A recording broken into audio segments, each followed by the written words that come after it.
This patient was referred to me a few months ago for evaluation of tooth number 31. According to the patient, the root canal was done a few years ago by her previous dentist. And as you can see, there's a prefab metal post built up on a PFM crown on the tooth. And patient said that ever since the root canal, tooth had never felt the same. Tooth never felt right. And she had gone back to that same dentist a few times, and the dentist told her everything was fine, and he couldn't tell her why the tooth never felt right, and because everything on the X-ray looked great, and the root canal was done properly. And here's the data, as you can see, when I first saw this patient. And I take a look at the tooth, percussion tender, palpation slightly tender, probings 2 to 4 millimeters all around. And I'm looking at this X-ray, and of course we don't look at just one X-ray. We don't just take one angulation PA. So we always take at least three PAs, and take a look at this PA right there. Now, what do you see on this PA? Look at that. This dentist missed the mesial root completely. So found one, missed the other one. What are the chances of these lower second molars to have only 2 canals? Very, very rare. Very rare. They at least have 3. So when this dentist found only 2, he should have been very concerned. But anyways, we have what we have. So I went over my findings with the patient, and let the patient know that the dentist unfortunately had missed the root, and patient wanted to try to see if we can save the tooth, and that's what we did.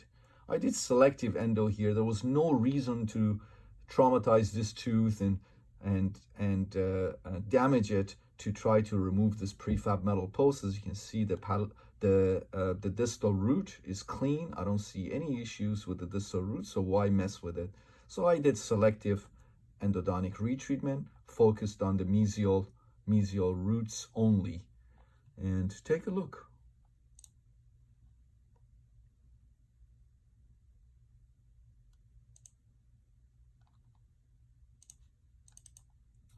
And this was immediately after I had redone the root canal on this patient.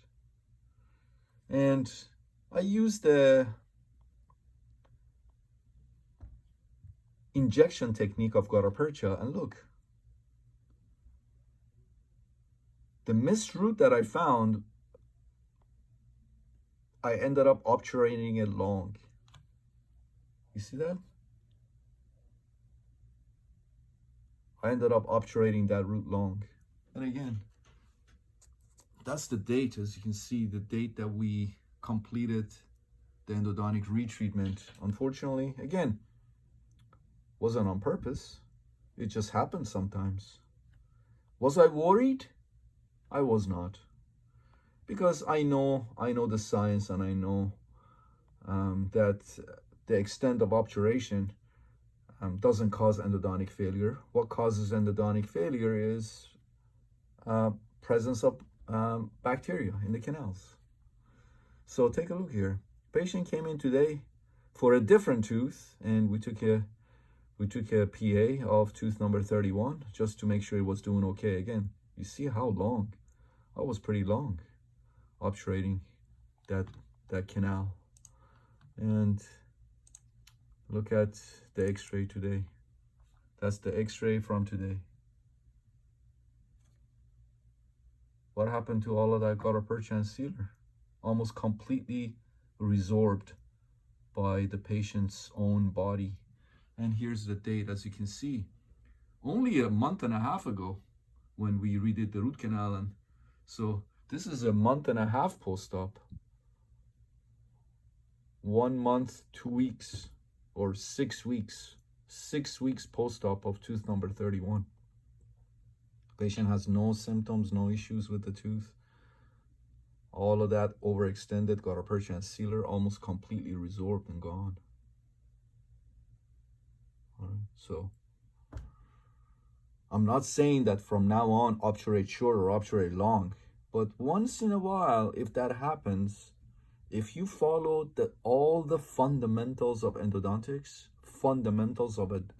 were adhered to, and you eradicated microorganisms from within the canals, then obturating short, obturating long, obturating flush doesn't cause endodontic failure.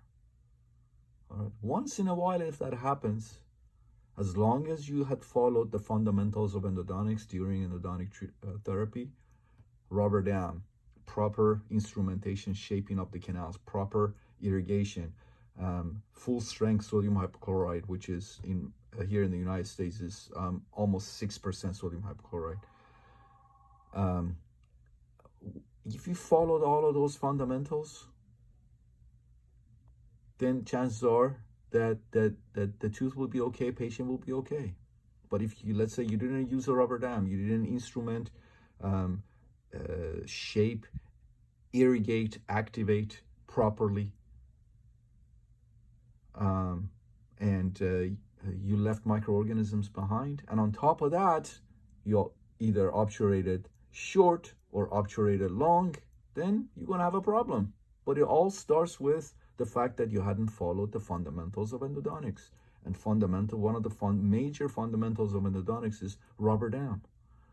If you didn't use a rubber dam during endodontic treatment or endodontic retreatment, you're in big trouble, because everything after that is under a big question mark. But as you can see here, perfect. What happened to all that gutta percha and sealer? Almost completely gone. No symptoms whatsoever. Patient's very happy.